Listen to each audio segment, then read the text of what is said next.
This Week in Richmond is made possible in part by Dignity Memorial, caring for our communities with a network of funeral homes and cemeteries in Virginia and throughout North America. More information about Dignity Memorial's providers is online at dignitymemorial.com.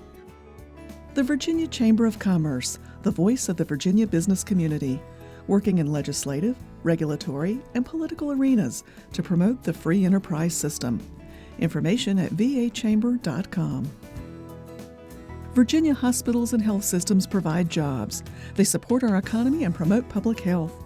Local hospitals are always open to help people with unexpected health needs. Having a stable healthcare network is vital. Virginia hospitals are our lifeline. I just received a letter from a student who thanked me for instilling the love of math in him. That's why I teach. Brought to you by the Virginia Education Association, because a good education is good for everybody. Additional support is provided by these sponsors.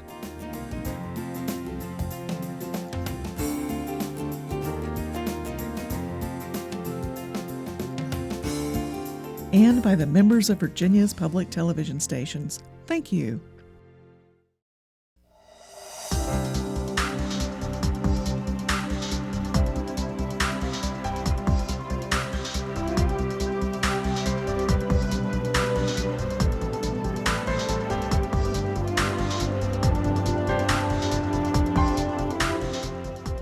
Welcome to This Week in Richmond, and a very special welcome to Delegate Scott Garrett. Very much appreciate your being on. A general surgeon in your life prior to the General Assembly, and part of the time even while you're here.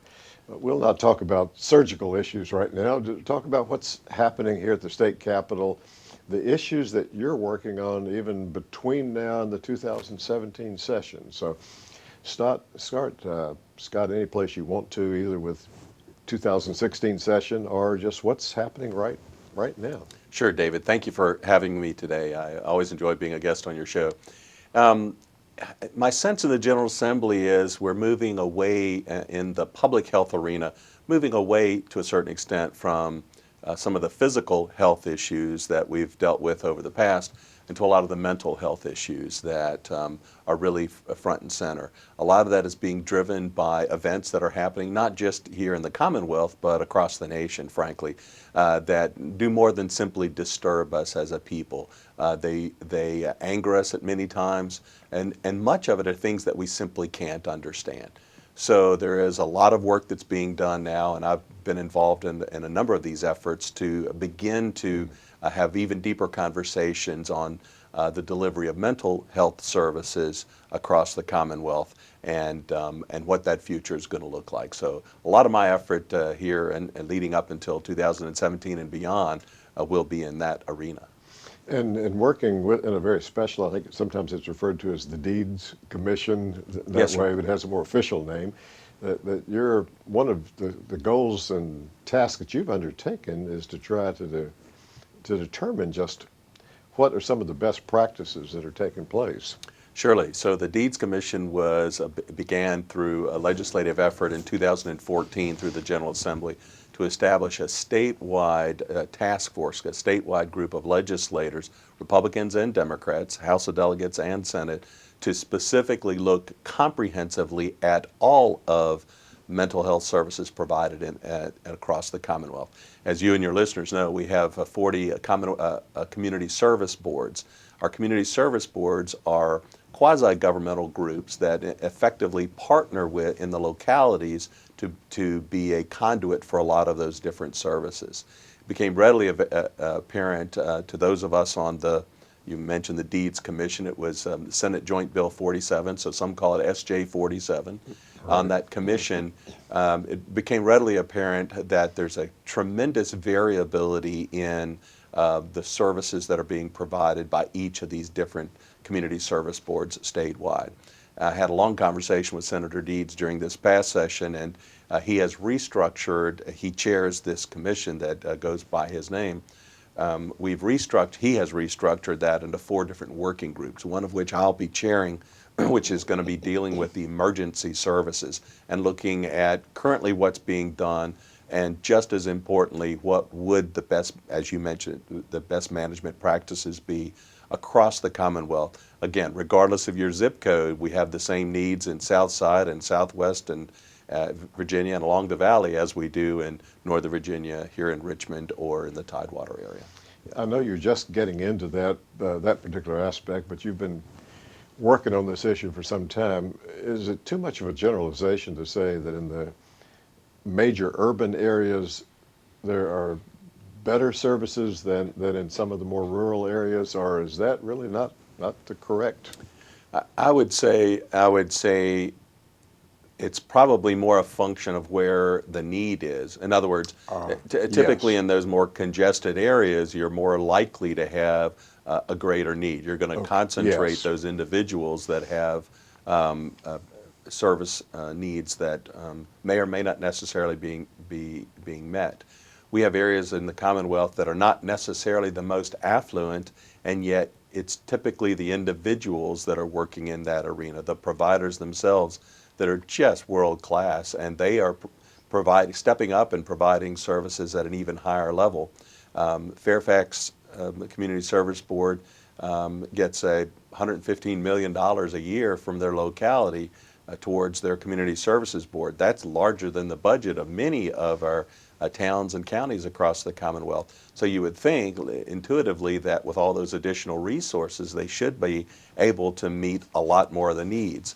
And yet I think they also have the largest population, and trying to spread those dollars across their entire county, I'm sure, is a challenge. You know, I failed to mention at the beginning of the show, the part of the Commonwealth that you represent. The folks that are watching this show in the greater Lynchburg area know you from there. But tell our viewers about your district. And let me also mention that you came in the 2010 session.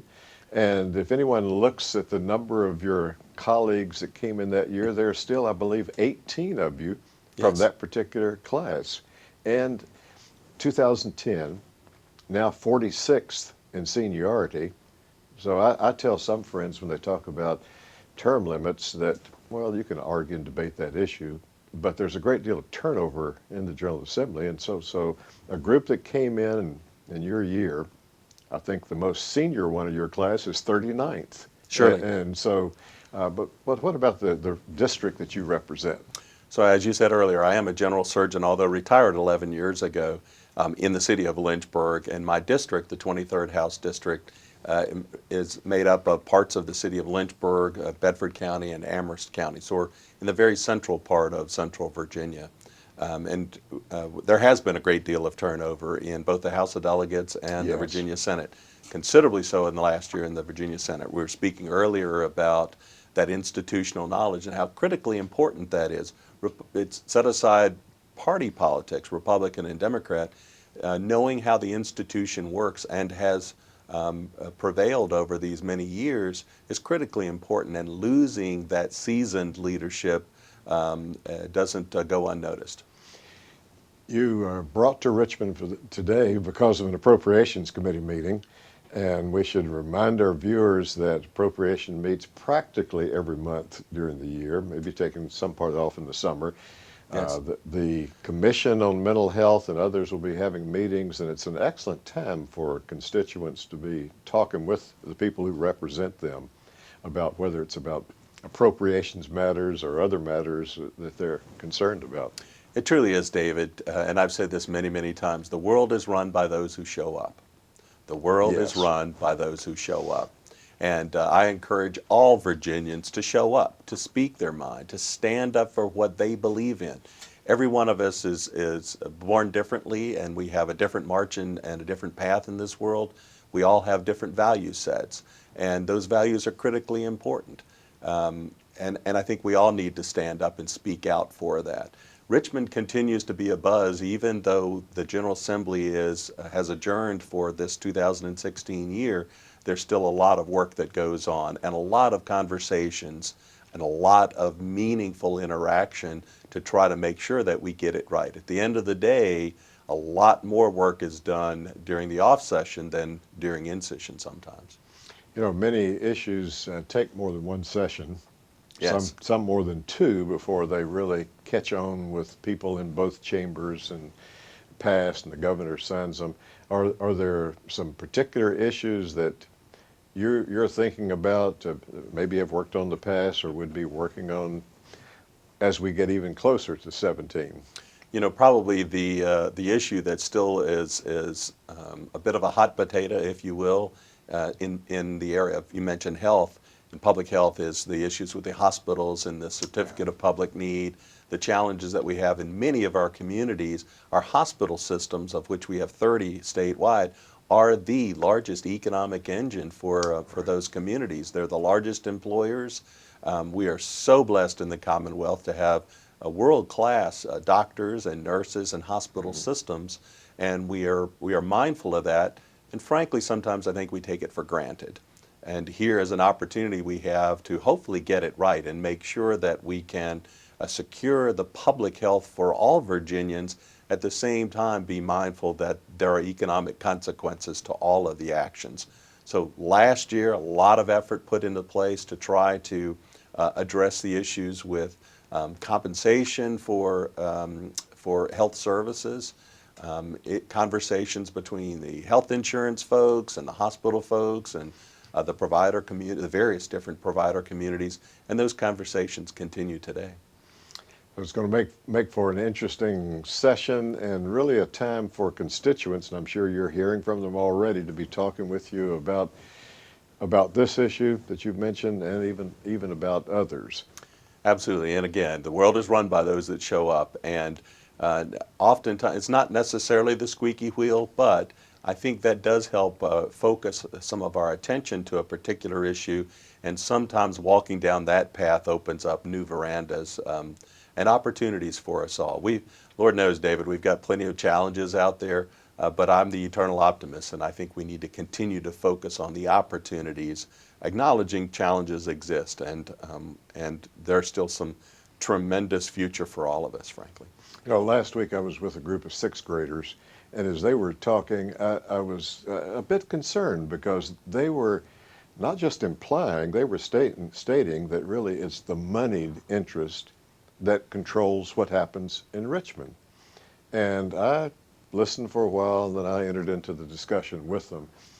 I think that it's the constituents, if they show up, if they speak up, it's the constituents that you and the other 139 are really interested in hearing from. I would say absolutely. I can stand on the House floor and speak as a surgeon, as a trauma expert and an oncology surgeon on a specific issue, and those that care to listen to me will do so. I can stand up on the floor, however, and say the exact same words and say, and these were brought to me by a constituent back home, and 99 other sets of ears will be perked and will listen. It's a different story that we tell when it comes from the heart and when it comes from the people back home. It truly is. Delegate Garrett, thank you so much for being on this week in Richmond. Encourage our viewers, stay tuned. We'll have another one of your colleagues in just a moment. Thank you, David. I enjoyed being with you. Thank you.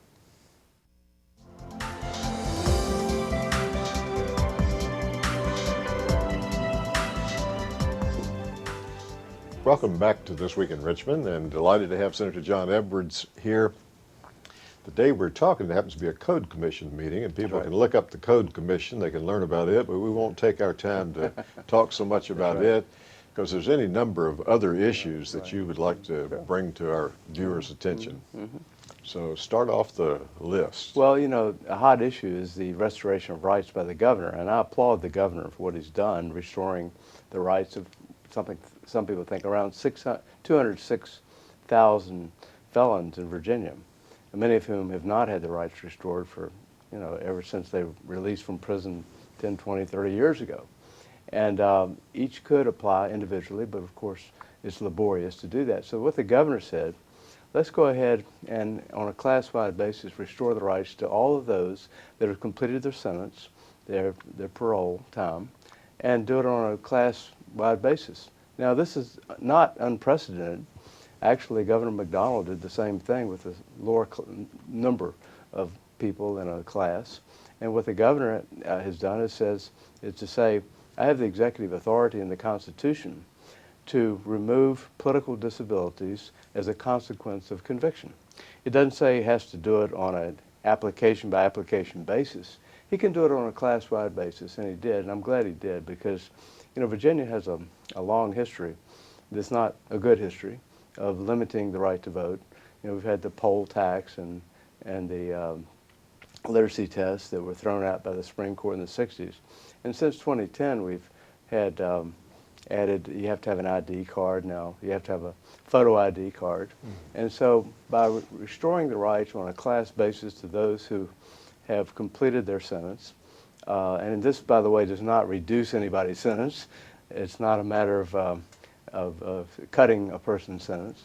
It's simply a matter of saying if you've completed it, let's do it on a class-wide basis. Of course, it makes it more efficient to do it that way. And I applaud the governor for doing that. I noticed that the other side, the majority party, said they're going to sue the governor. I kind of doubt it because they would have no leg to stand upon. The Constitution does not require that people seeking to have their rights restored have to do it on an individual application by application basis. He can do it on a class-wide basis. As I say, Governor McDonald did the same thing. But when you can bring these people back who've served their time, bring them back into the community, be part of the community, let them vote, let them participate in the political life of the community, it helps them also, as well as helping society. So I think the governor did the right thing. And also there's the fact that we know that African Americans have been disproportionately impacted by this law.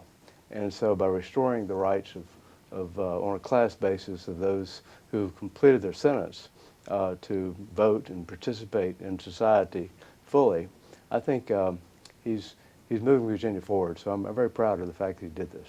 Very recently, some statistics came out that indicated that a little less than half of the ones are African Americans. We don't know the exact figure, between 25 and 50%, probably a third, we don't really know, but certainly the African American community has been impacted disproportionately, as it has in the past with the previous laws that we've had in Virginia. Okay, so that, the matter there, as you said, the attorney's been hired, and we'll find out in the coming weeks or months whether there's anything that comes from it. They're threatening to sue, but I've looked at the Constitution. It just simply very clearly says the governor has exclusive authority to remove political disabilities as a consequence of conviction. It doesn't say how it has to be done. And as I say, Governor McDonald actually set the precedent on this. And I also would like to point out that the framer of the Constitution, the author, the father of the Constitution of Virginia, A.E. Dick Howard, professor of law at UVA, has supported the governor in this and says the governor does have the authority. So I think he has plenty of authority to do what he said he's going to do, and has already done. I think April the 22nd is when he signed the first executive order. He's going to be doing it every month now because every month there are more and more people who have been released from prison, and they're now ready to have their rights restored. And just a reminder of viewers, released from prison and have completed any parole. That's right, parole. That's right. So that part. That's right. That's right. And they still would have to pay their fines and their costs and so forth. They would still have to do that. So it's not.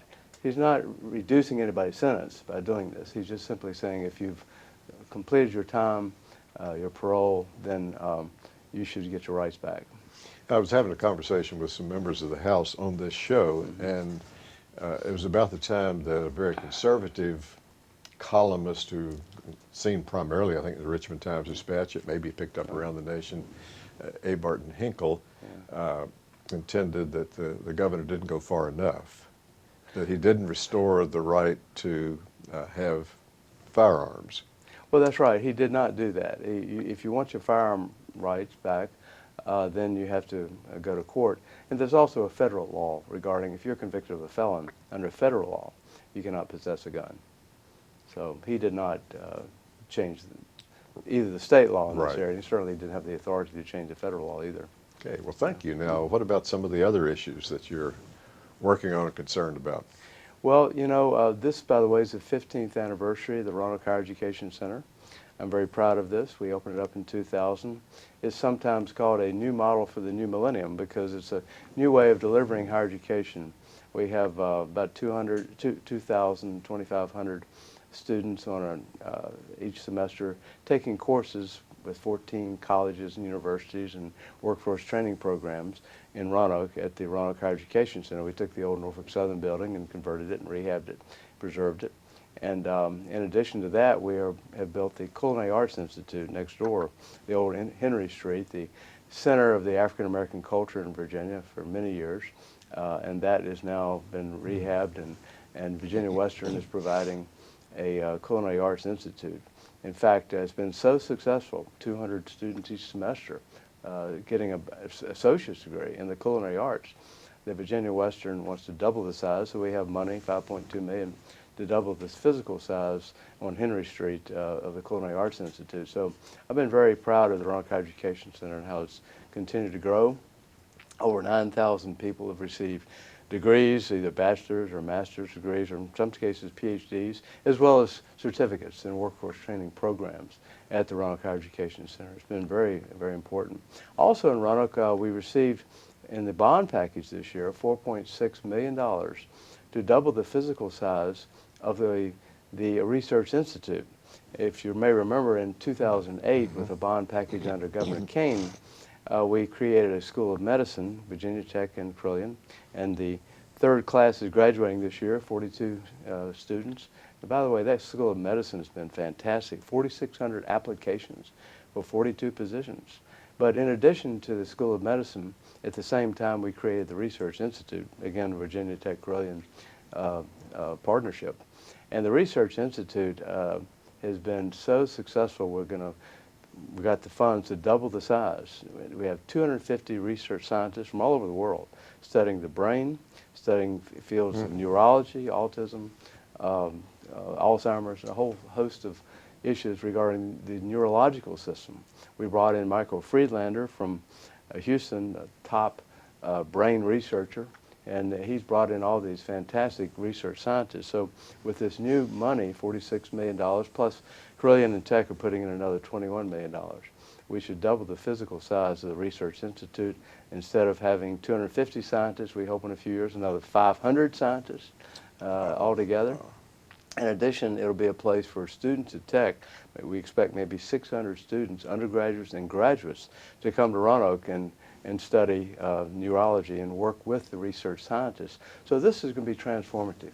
These scientists have already published in numerous peer review publications in the field of neurology, all sorts of exciting advances.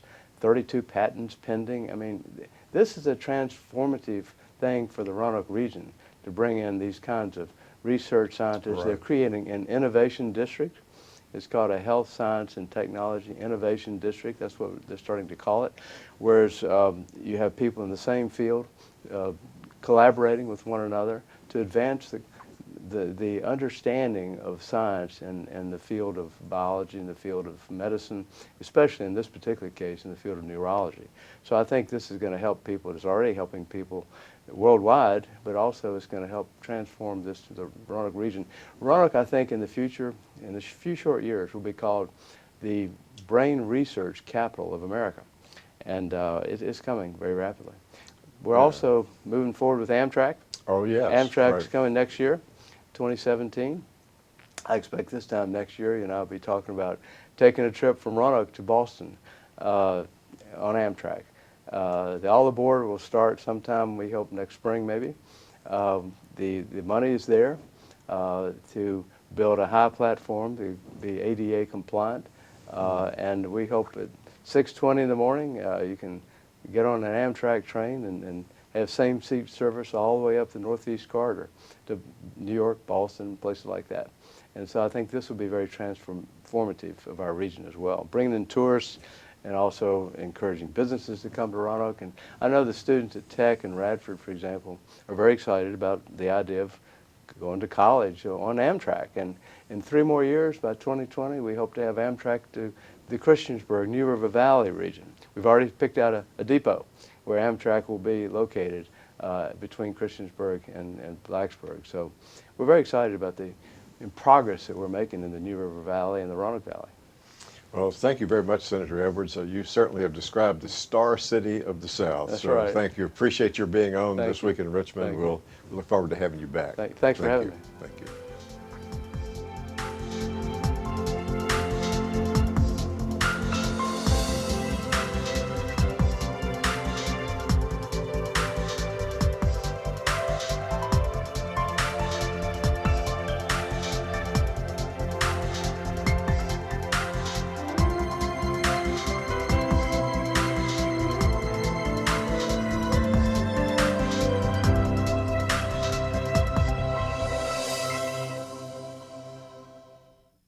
This Week in Richmond is made possible in part by Dignity Memorial, caring for our communities with a network of funeral homes and cemeteries in Virginia and throughout North America. More information about Dignity Memorial's providers is online at dignitymemorial.com. The Virginia Chamber of Commerce, the voice of the Virginia business community. For jobs, the economy, and public health, Virginia Hospitals, our lifeline. The Virginia Education Association, because a good education is good for everybody. Additional support is provided by these sponsors.